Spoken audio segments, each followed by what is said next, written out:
I said, why don't I look down? He said, you won't like it. And he said, you may get into trouble. I said, what kind of trouble? He said, 3 weeks ago, we had a guy who got out there. He looked down. He got so scared. When it was time to push off, instead of pushing off, he reached out and grabbed the wing strut with both hands and froze there and hung.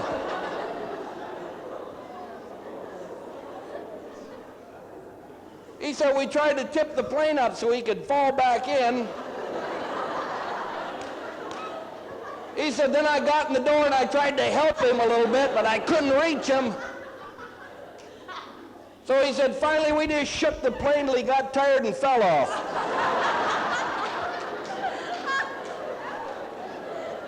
So I thought, well, that's pretty good advice.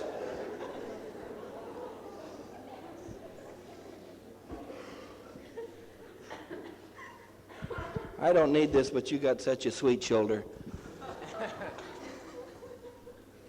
So I'm out here and I think, if I want to stay out of trouble, look up.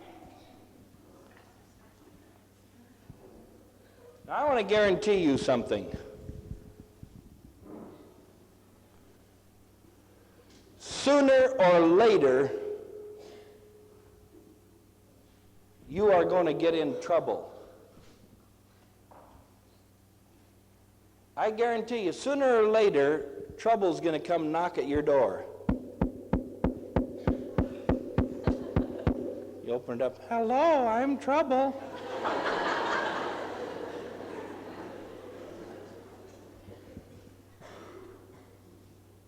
You know, maybe it's happened already to some of you. I work down in the south end of Seattle. And down there we got a lot of single-parent families.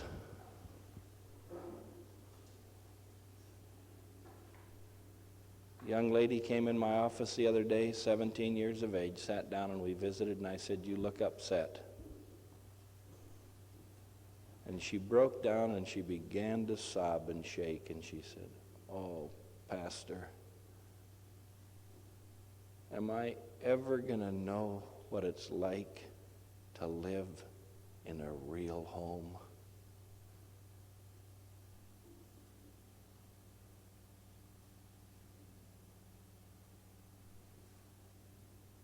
I had a little 12-year-old boy come to me.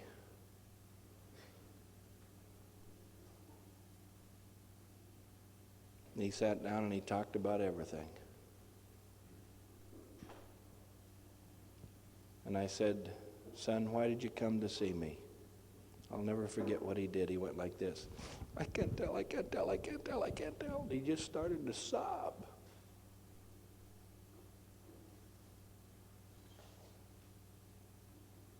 And I talked to him and I pressed him because I knew he needed to tell. Finally he said, could you give me a piece of paper and a pencil and I'll write it down?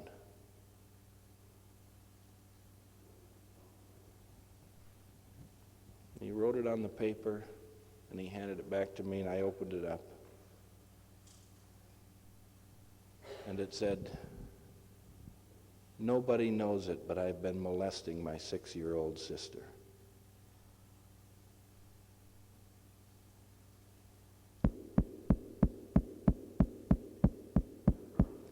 Trouble.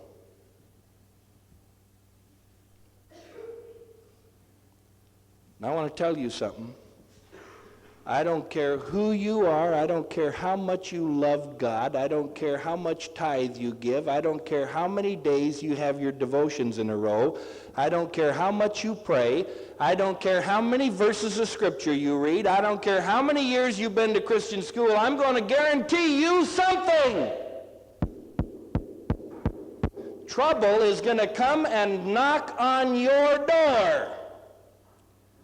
Where in the world do we get this gobbledygook that because you put faith and trust in Jesus Christ, you're supposed to be able to go through your whole life and never have any trouble? Man, you get saved and the grass is greener and the trees are taller and the girls smell prettier and, I have this wonderful feeling and it's so oh, brother. That kind of stuff makes me sick. Or that neat testimony, I love Jesus with all my heart and I want to go all the way with him.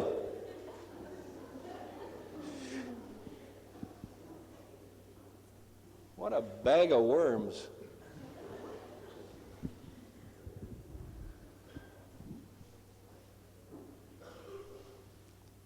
You want to know why trouble comes? Why does God allow trouble to come? You want to know why? Because it's good for you. That's right. I'll embarrass Lanny. He was riding his bike in Europe and he called me. It was funnier than a crutch. I laid in bed and laughed. 10:30 at night here, it's 5:30 in the morning over there and the phone rings. As soon as they say, will you accept the collect call, I know who it is. Dad? Yeah, Lanny? I'm wet. What? I'm all wet. I said, what are you talking about? All the hostels were full and the hotels cost too much and Jake and I slept beside the road and we just bought a piece of plastic and we rolled up in it and the water came down the ditch and we are soaked. I am all wet.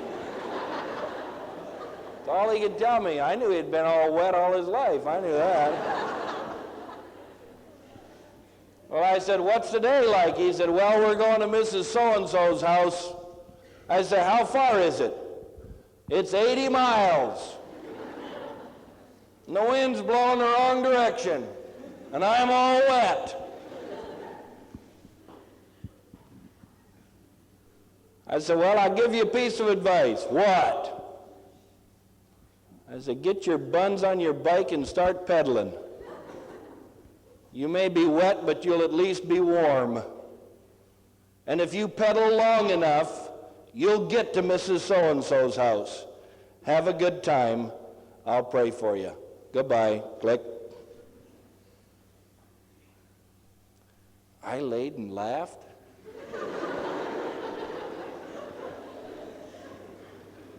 You'd think the kid had holes in him. He was leaking and going to fill up, or something.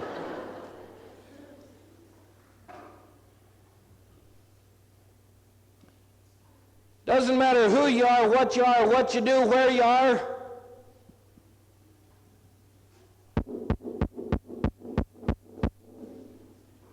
It's Mr. Wet.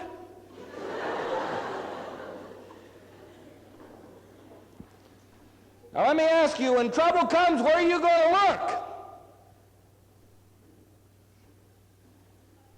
See, where are you going to look? It's coming. I'm not asking you if it comes. I said when it comes, where are you going to look? I tell you, look up.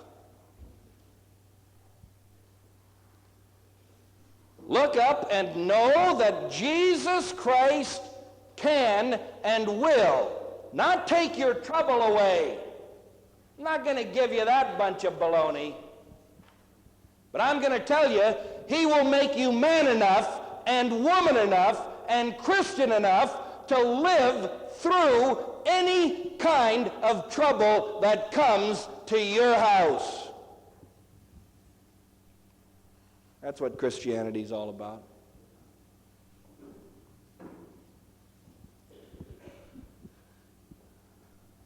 Well, there I was.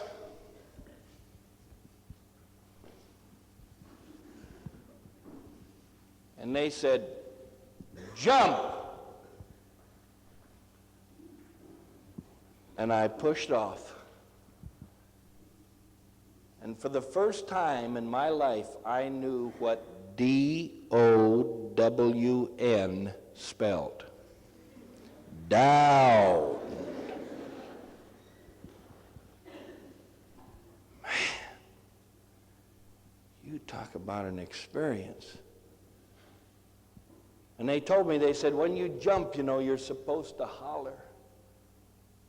1,001, 1,002, 1,003, 1,004.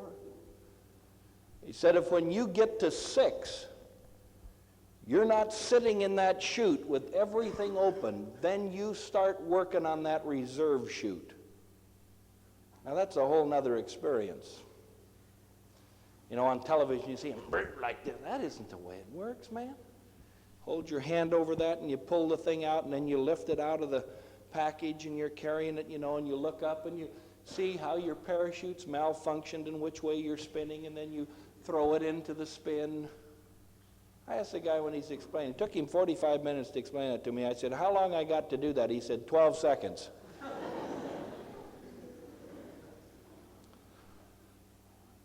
And they told me, they said, if you holler loud, you won't be so scared. So I jumped. 1,001, 1,002, 1,003, 1,003. No, it didn't help with that. I was still scared.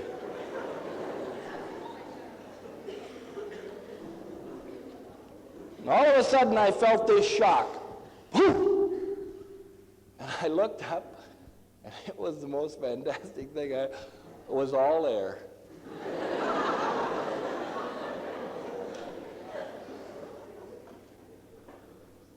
Oh, was that beautiful.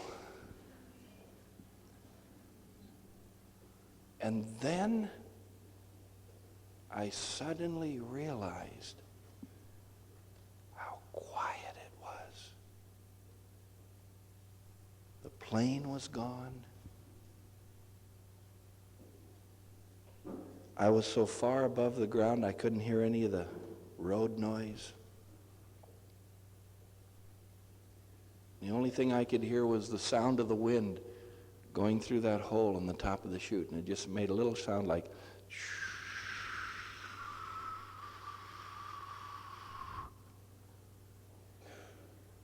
And then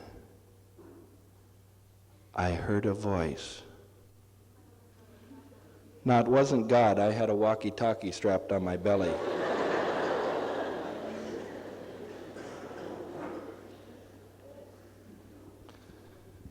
And this guy came on the walkie-talkie and he said, you're looking good, man. Everything's open. He said, satisfactory. You're looking good. Give me a turn to the right. You know, they got those chutes so maneuverable. I reached up and pulled on this little ring, gave it a tug, and that chute just went ka-choom, like that. Turned to the right, and then I reached up, gave it a tug on the left, and ka-choom, it turned back.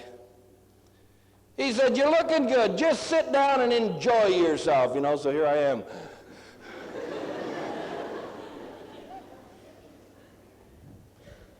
Then he comes back on the little talk box and he said, I'm assuming that you see the trees and the power lines that you are headed for. I had been observing them casually.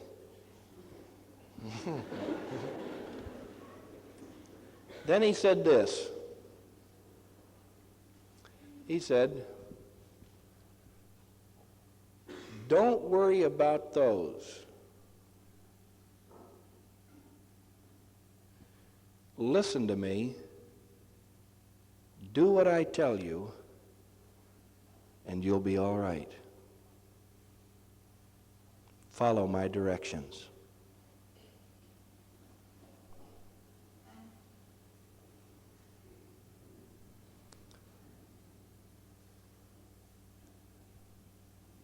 Now, whose directions you following?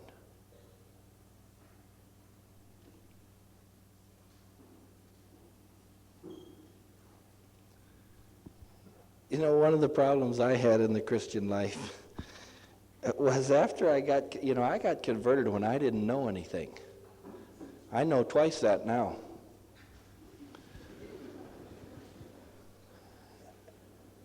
When I got converted, I didn't know the Bible was divided